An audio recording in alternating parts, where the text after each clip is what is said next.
Hey guys, what is going on? I hope you're all having a great day today because the same cannot be said for the individual that we are going to be reacting to. So, the Metroid Prime 4 journalist reviews just dropped, and they're a little bit lower than a lot of us expected. It's sitting at about a 79 or 81 at the moment. A lot of the journalists here are knocking points off of Metroid Prime 4 for the open world feeling really empty and unnecessary, the motorcycle, and the annoying companion NPCs that just do not stop fucking talking. And while I criticize journalists a lot on my channel, they're kinda spot on with this. This shit seems annoying. It seems like it would take away from the experience.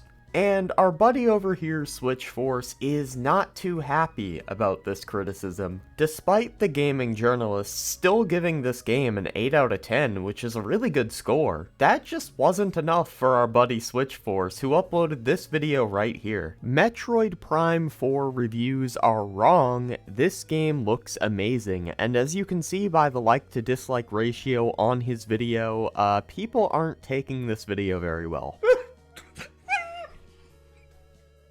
I just can't do it. I can't take this shit no more, man.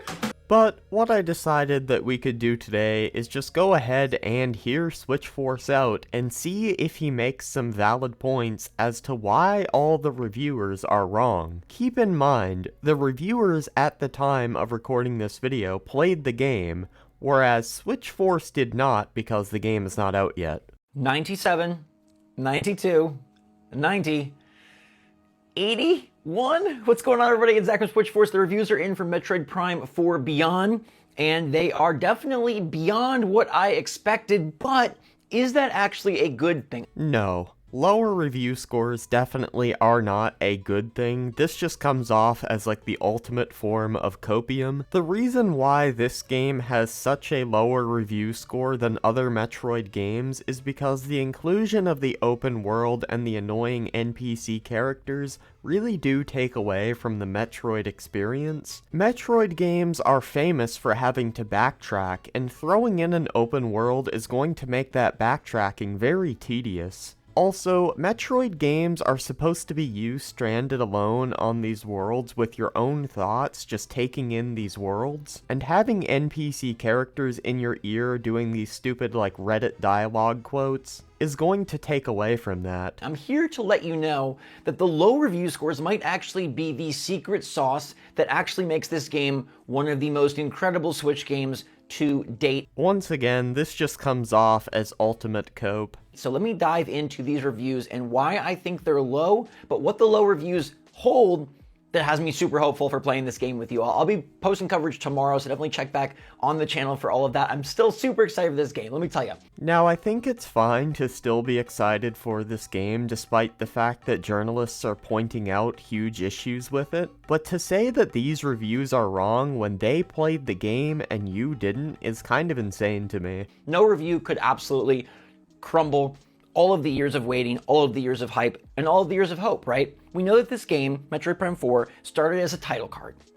It started as a logo, nothing more, and then it had an apology video. The only game I've ever seen to have an apology video where Nintendo said, we're sorry, we're rebooting it. And it does seem like the fractured development has come together as a bit of a fractured game. Now, while many reviews are saying this sort of bums them out, I find this to be pretty exciting because the one thread that kind of weaves its way through the more negative reviews, and let's be clear, negative reviews here means like a 3 out of 5 or an 8 out of 10. There's nothing too terribly low. I mean, there's some 7s and whatnot. I guess the 3 out of 5 would be a 6. There's very few, if any, 10s, and there's some 9s.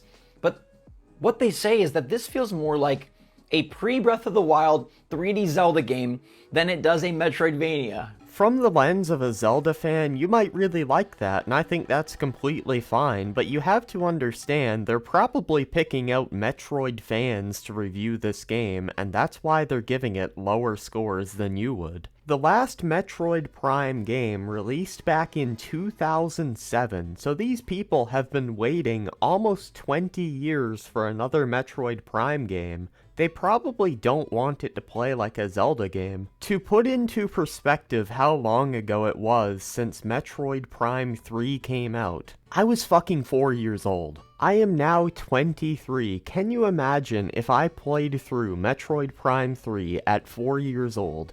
I waited all the way until 23 years old for a new Metroid game, and it plays more like Zelda. Well, I should say waited for a new Metroid Prime game, because we did have some Metroid entries come out between that time. And I don't know, but I'm smiling. I don't know, that sounds really great to me. I have been longing for a Zelda that does dungeons and puzzles and that type of more linear storytelling since Breath of the Wild became the biggest thing since sliced bread. Don't get me wrong, I enjoy those games. I think that they are very cool for what they do. And we talk about franchises from Nintendo getting Breath of the Wild style evolutions. Sounds like Metroid Prime 4 kind of tries to do that, doesn't get all the way there, and in some ways by trying to go forward, it goes backwards. And they're saying that this game feels a lot like a 3D Zelda because the environments are more linear, the environments are incredibly gorgeous, the environments are incredibly well designed, and the gameplay is super spot on. Doesn't sound like the lowest reviewed Metroid of all time to me, does it? It does seem like the lowest reviewed Metroid game when you realize the fact that an open world was added to the game that adds absolutely nothing and is very barren and empty. It does seem like the lowest reviewed Metroid game when you realize that annoying NPC characters were added to the game that constantly yap in your ear, when Metroid is a series known for you being stranded alone on these crazy worlds, and you're supposed to just take in the atmosphere. Having characters say stupid like Reddit tier dialogue in your ear while you're trying to take in a world really does take away from the experience, man. It feels like, many reviews say, this was put together by different teams in different eras and then trying to like Frankenstein it into one thing at release. And by all accounts, everybody says the game came together nicely. Like the gameplay is great. The world building is great. The world building seems like a big problem with the game because backtracking is a huge part of Metroid games, and if you factor in an open world, that is factually going to make it more tedious.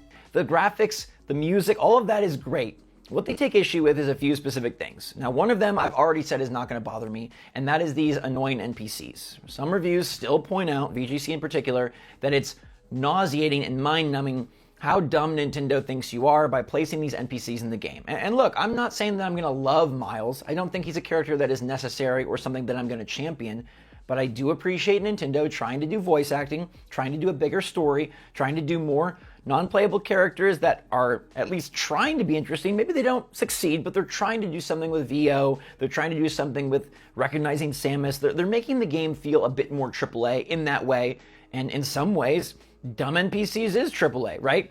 Okay, two main things here. Just because Nintendo tries something new doesn't really mean it's always going to be a smashing success of an idea. Sometimes it's better to just stick with what you know people like and what you know works. The second thing I want to bring up is making something more AAA in the modern day definitely isn't viewed as a good thing because most modern AAA games, well, they just fucking suck. And one of the main reasons why they suck are the annoying ass characters and bad writing. So why are we trying to claim that Nintendo trying to make the game more AAA by taking one of the worst aspects of AAA games and putting it into this game is a good thing? Stop trying to tell me that this game is not good because it's like a 3D Zelda, when that makes it sound like everything I want. Like I said before, it might be what you personally want, but it's not what Metroid fans who have been waiting since 2007 for a new Metroid game, it's not what they want.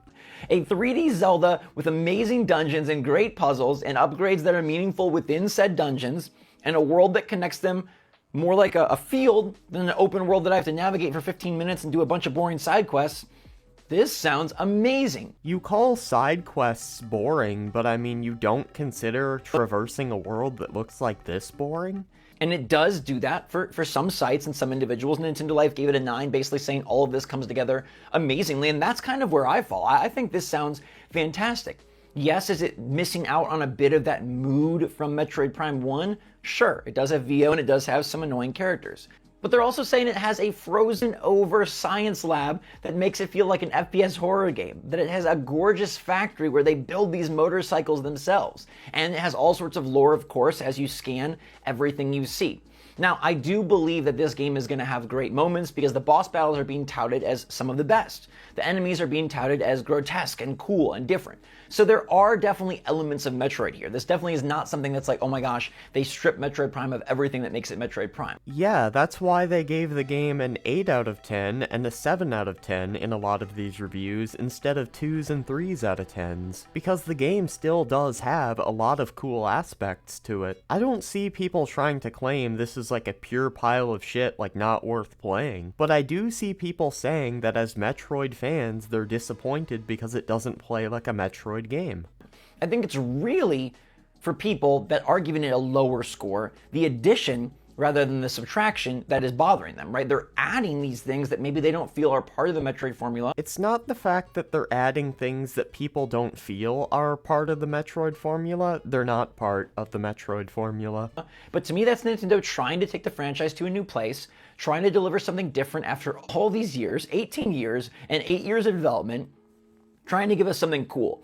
Like I said earlier, I don't want to repeat myself too much, so we're gonna end the video after I say this. New does not always mean good. Anyway, I want to give some final thoughts here. I don't think this game looks terrible. I think it has some annoying aspects, sure, but it still looks like something that I could see myself picking up on a sale and playing. You know, that is if Nintendo decides to do a sale. And I think criticism of games is important, even games that you love. But that is something that fanboys will never understand. And with that being said, I hope you guys enjoyed this video. The game might be out by the time I post this video, and if it is, let me know down in the comments, what do you think of the game so far? Anyway, yeah man, I don't really have anything else to say. If you liked, leave a like. If you didn't, leave a dislike and an angry comment. Peace.